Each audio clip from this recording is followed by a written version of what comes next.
begitu indah latar di mana tempat atau waktu dan suasana terjadinya cerita.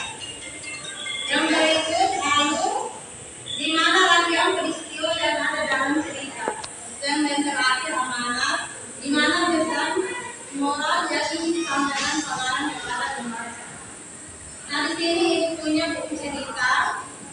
Ibu minta salah satu maju untuk membaca cerita ini. Saya ibu. Judulnya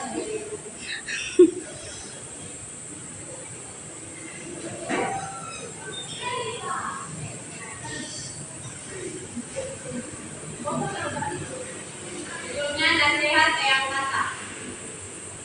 Di sebuah danau yang kecil hiduplah sebuah keluarga katak yang terdiri dari Pak Katak, Bu Katak, Bu Katak kecil, dan Eyang Katak. Sudah beberapa hari ini danau tempat tinggal mereka mengalami kekeringan sebab musim kemarau, sehingga tak ada air untuk minum dan berenang. Mereka tidak mungkin tetap tinggal di danau itu, sehingga Pak Katak memutuskan untuk mengajak keluarganya pindah dan mencari tempat yang lain.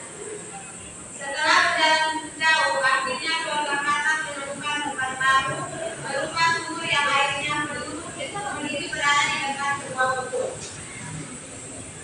Sore senangnya kita bisa minum dan berenang sepuasnya, kata Katak kecil Tilas. Semua keluarga Katak itu gembira kecuali Eyang Katak. Kenapa Eyang tidak senang? Tanya Katak kecil. Bagaimana aku bisa bahagia jika semua ini hanya bersifat sementara? Ujar Eyang Katak bijaksana. Maksudnya ayah apa? Tanya Pak Katak. Begini anakku, bagaimana kita bisa keluar dari sumur ini jika air sumur ini tiba-tiba surut, kata Eyang Katak. Semua kemudian sama ibu. Baik, anak-anak sudah mendengarkan cerita yang telah kita baca. Ibu ada KBD. Ibu akan bagi dalam dua kelompok.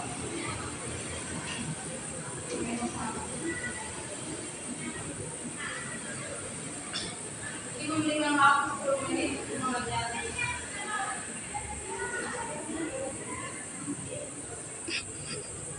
Ada yang sudah? Kelompok 1 sudah ya. Baik, soalnya sama ibu minta kelompok 1 untuk mengerjakan.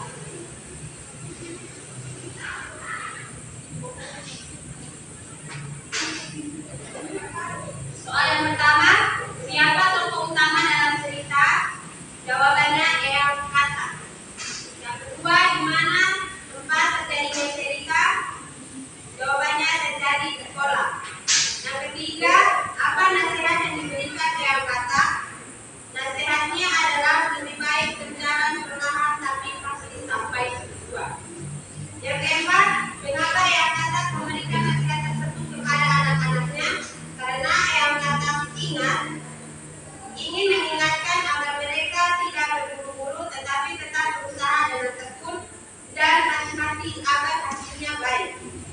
Yang terakhir, apa arti dari nasihat?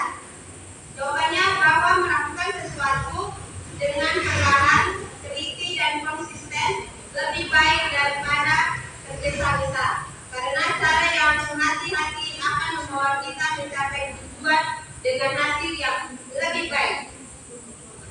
Apakah kelompok 2 telah menyelesaikan kelompok 1? Baik, kita tepuk salut untuk kelompok 1 dan kelompok 2. Tepuk salut. Salut, salut. Salut, salut. Salut. Baik, apakah semua sudah mengerti? Sudah. Sudah, ibu minta salah satu bantu ibu membuatkan kesimpulan.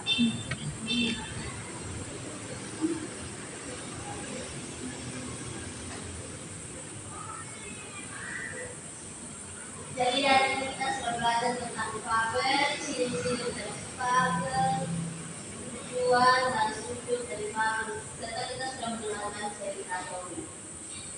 Baik, terima kasih Lydia.